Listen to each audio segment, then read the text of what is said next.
Gospodin s vama. Početak Svetog evanđelja po Mateju. A rođenje Isusa Krista zbilo se ovako. Njegova majka Marija, zaručena s Josipom, prije nego se sastadoše, nađe se trudna po Duhu Svetom.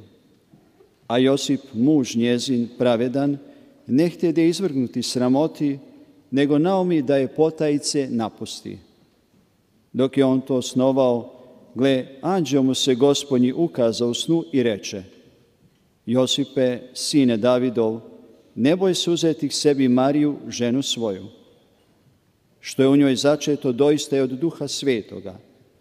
Rodit će sina, a ti ćeš mu nadjenuti ime Isus, jer će on spasiti narod svoj od grijeha njegovih. Sve se to dogodilo da se ispuni što Gospodin reče po proroku. Evo, djevica će začeti i roditi sina i nadjenut će mu se ime Emanuel, što znači s nama Bog. Kad se Josip probudi odasna, učini kako mu naredi anđeo Gospodnji. Uze k sebi svoju ženu i ne upoznaje dok ne rodi sina i nadjeni mu ime Isus. Riječ Gospodnja. Slava tebi, Kriste.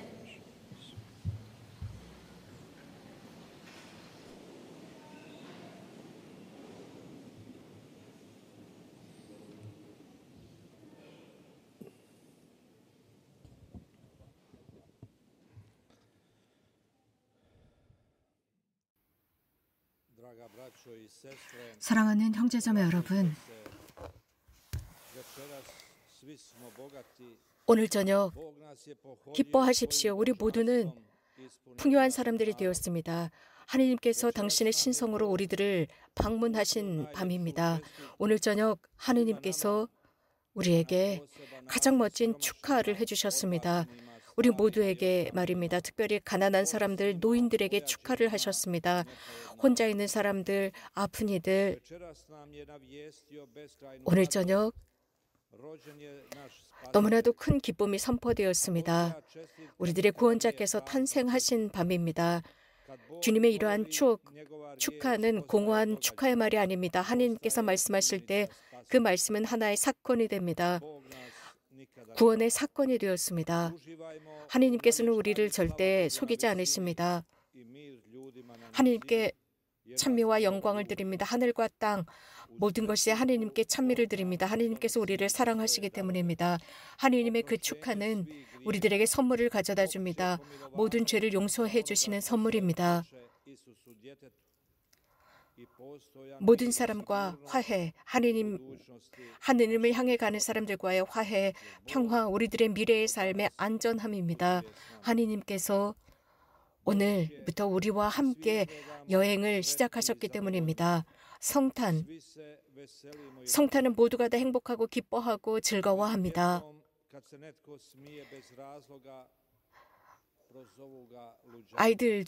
집안의 아이들 중에서 누군가가 이유 없이 웃기 시작하면 멍청하다고 하지 않습니까? 형제자매 여러분, 우리의 기쁨은 무엇입니까? 우리도 이유 없이 웃는 사람들, 이유 없이 기뻐하는 그런 사람들의 부류에 속하는 것입니까? 아닙니다. 우리는 기뻐하는 이유가 있습니다. 그리스도의 성탄이기 때문입니다. 우리는 성당 밖으로 나가서 누군가가 성당 밖으로 나갔을 때 왜 이렇게 기뻐하세요? 라고 묻는다면 여러분들은 뭐라고 대답하시겠습니까? 분명히 그리스도께서 나를 행복하게 해주셨기 때문이다 라고 즉시 답해야 합니다. 우리는 복된 사람들입니다. 성탄을 기념할 수 있기 때문입니다. 그렇지 않다면 우리는 그저 기다리는 것입니다. 어디론가 가야 할지도 모르고 기다리는 처지가 됩니다. 우리는 너무나도 풍요하고 멋지고 즐거움이 있는 그런 장소로 가는 것이 아닙니다. 이러한 모든 게임이나 놀이가 우리들을 기쁘게 할까요? 그렇지 않습니다. 우둔하게 만들 것입니다. 형제자매 여러분, 우리는 이 구유 앞에 모여서 미사를 봉헌하고 있습니다. 구유라고 하는 것은 마국간과 연결되어 있습니다. 이 구유에는 마국간 동물뿐만 아니라 사람들도 있습니다. 여기에 소도 있습니다. 자, 이런 모든 사람과 동물들 중에 누가 가장 작은 사람일까요? 예수님이라고 답하시겠지요. 하지만 가장 큰 사람은 누구일까요? 라고 묻는다면 사람들은 즉시 성요셉이 키가 가장 커요 라고 합니다. 그러나 우리가 조금만 더 생각해 본다면 그렇지 않습니다. 예수님일 것입니다. 그렇습니다. 예수님은 가장 작으시면서도 위대하신 분이십니다. 그런 분이 마국간에 계십니다. 구유에 계십니다. 정말 연약한 신생아의 모습입니다. 하지만 그는 하느님으로서 전지전능하신 분, 그분께서 강생하신 모습입니다. 그렇기 때문에 요한은 자신의 복음 서두에 이렇게 선포하고 있습니다. 요한은 우리를 하늘로 이끕니다. 즉 다른 시대 그 영원함으로 우리를 이끌고 갑니다. 그러므로서 하느님과의 대화, 하느님과 함께하는 모습을 소개합니다. 그러면 우리는 이렇게 말할 수 있습니다. 하느님으로부터 태어나신 그분은 영원하시다입니다. 사도는 그런데 이렇게 말합니다. 그 사도는 하느님의 아들을 말씀이라고 부릅니다. 하느님의 뜻을 실천하시는 분, 그분의 말씀을 듣고 그 말씀을 표현합니다. 말씀은 내가 생각하는 것을 그대로 드러내는 표현입니다. 그분의 말씀을 통해서 모든 것이 창조되었고 존재합니다. 여기에서 가장 위대한 것은 또 우리들에게 소개된 그 말씀이라고 하는 것, 그 말씀이 살이되었다, 육화되어서 우리들 가운데 사신다입니다. 동정 마리아께서 가브리엘 대천사에게 잉태 소식을 전할 때 저는 주님의 종입니다. 제 안에 당신의 말씀대로 이루어지기를 바란다라고 했습니다. 그렇게 됨으로써 우리들 가운데 사시게 되었습니다. 베들레헴에 오셨습니다. 구유에 오셨습니다. 그리고 에집트로 피난하셔야 했습니다. 나자렛에서 30살까지 일하셨습니다. 그리고 팔레스티나 전 지역을 3년 동안 다니셨습니다. 그 이유는 아버지의 메시지를 전하기 위해서였습니다. 갈바리아에서 돌아가시는 순간까지였습니다. 그리고 지속적으로 성체 안에서 살아 계십니다. 우리들이 거행하는 이 성사입니다. 형제자매 여러분, 이것이야말로 가장 위대한 진리입니다. 즉 하느님께서 우리와 함께 하심이십니다. 하느님께서 우리들 편에 계십니다. 고통이나 기쁨이나 노동 속에서도 그분은 함께 하시고 우리가 쉴 때도 우리와 함께 계시며 우리들 중에 한 사람이 되셨습니다. 누군가 우리들과 함께하는 운명을 취하셨습니다. 우리들과 함께하는 그 여정에 계십니다. 어떤 프랑스 작가가 이런 글을 썼습니다. 배를 타고 있을 때 다른 사람들과 배를 타고 있고 항해하고 있을 때 그중에 2명의 여자들 때문에 굉장히 놀랐답니다. 이 2 여자는 항해사들의 부인들이었는데 육지에 도착했을 때 이 2 여인은 두려워하지 않았다고 했는데 왜 두려워하지 않았습니까? 라고 물었습니다. 그러자 그들은 오래전부터 자신들이 전통적으로 지켰던 것이 있었는데 왜냐하면 이 풍랑을 만났던 것입니다. 그들은 배에 조그만 성당이 있고 거기에는 성체가 모셔져 있답니다. 그래서 이 배가 위험한 바다를 지낼 때마다 그들은 기도하고 또 그 항구를 지날 때마다 그 항구에 있는 모든 것들을 주님께 봉헌하고 축복한다고 합니다. 그 배에 또 마찬가지로 제대가 있었고 지극히 거룩하신 성체가 계셨습니다. 여기 있었던 2 여인은 분명하게 확신했습니다. 아무리 큰 풍랑이 오더라도 이 배가 침몰하지 않을 것이라는 확신이었습니다. 성탄, 하느님은 우리들의 배이십니다. 하느님은 작은 아기로서 우리들에게 오셨는데 그분은 모든 인류의 구원자이십니다. 요람에 계십니다. 너무나도 작습니다. 그 요람 자체를 구원의 요람으로 만드실 수 있는 분, 그분이 바로 나무 십자가에 달리셨지만 그 나무 십자가야말로 왕좌가 되었습니다. 그래서 우리들을 향해서 내려오시는 분이 되셨습니다. 형제자매 여러분, 하느님께서 사람이 되셨다라는 것을 생각할 때, 즉 우리들과 모든 것을 다 함께 공동으로 나누시지만 죄만은 없으셨습니다. 성령 요한은 복음에서 이렇게 기록하고 있습니다. 빛이 비춰지기 시작했다. 빛이 비춰졌을 때 어둠은 꼼짝 못했습니다. 세상은 어두움 속에 가려져 있었고 빛이 왔지만 사람들은 그 빛을 알아보지 못했습니다. 그 민족에게 갔지만 그 민족은 이 빛을 알아보지 못했습니다. 우리는 자주 이런저런 것에 의해서 속임을 당하곤 합니다. 그러나 주님이신 예수님은 우리들을 속이지 않습니다.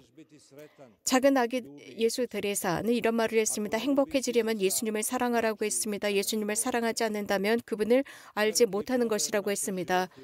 우리들 삶의 큰 문제는 바로 이것입니다. 어떻게, 언제, 어디에서 예수님을 알 수 있을까입니다. 사랑하는 형제자매 여러분, 자 여기입니다. 이 구유를 보십시오. 지금이야말로 우리들에게는 예수님을 만날 수 있는 가장 훌륭한 기회입니다. 아기 예수님께서 우리들에게 기억시키는 것은 하느님께서 이렇게 작은 분이 되었습니다. 유희와 쾌락과 노동과 축구와 텔레비전 보는 것, 여러 가지 많은 것들이 있지만 휴식도 있습니다. 그러나 더 중요한 것은 기도를 위한 시간이 있는지 자문해야 합니다. 성경 말씀을 읽을 수 있는 시간도 필요합니다. 거룩한 미사를 위한 시간도 필요합니다. 우리들의 영혼을 위한 시간들이 필요합니다. 그러므로서 삶의 의미를 찾을 시간입니다. 우리는 오랫동안 여러 가지 많은 것들을 하기 위해서 훈련을 하고 혹은 오랜 시간 텔레비전을 바라보고 있고 연속극을 봅니다. 또 많은 것 때문에 걱정합니다. 무슨 옷을 입을까, 무엇을 먹을까 걱정합니다. 그러면서도 우리는 불행하고 실망합니다. 이렇게 살아가면서 우리는 자주 우리들 안에 이런 풍랑의 씨앗을 뿌리고 있습니다. 그러나 이 구유 안에 계시는 예수님을 보십시오. 정말 성탄이 우리들의 성탄이 되기를 원하신다면, 우리들의 행복이 되기를 원하신다면 예수님만을 바라보는 것으로 끝나지 말고 우리가 성탄의 천사들이 되어야 합니다. 목동들에게 생명을 선포했었던 그 천사들, 우리들을 구원하기 위해서 예수님께서 오셨던 그 선포를 하는 천사들이 되어야 합니다. 성모님은 그렇게 하셨습니다. 온전히 완전한 의지로 성부께 자신을 봉헌했습니다. 성인들도 이런 모범들을 보여주셨습니다. 순교자들은 피로써 이것을 증언했습니다. 2차 대전 중에 헝가리에서 있었던 일입니다. 어떤 군인 대장이 수도원으로 들어가서 원장과 대화를 나누고 싶다고 했습니다. 그리고 원장을 직접 단둘이 만났을 때 그 대위는 수도원 원장에게 총을 겨누면서 죽이겠다고 하면서 이런 말을 했습니다. 예수님에 관해서 말한 모든 것이 거짓말이라고 해라라고 했습니다. 그러나 수도원 원장은 예수님에 대한 신앙을 버릴 수가 없었습니다. 그는 예수님을 위해서, 신앙을 위해서 죽을 수 있다고 그 총뿌리 앞에서 고백을 합니다. 그의 그 굳건한 모습을 본 이 군인 대위는 울기 시작합니다. 울면서 고백을 합니다. 저도 믿습니다.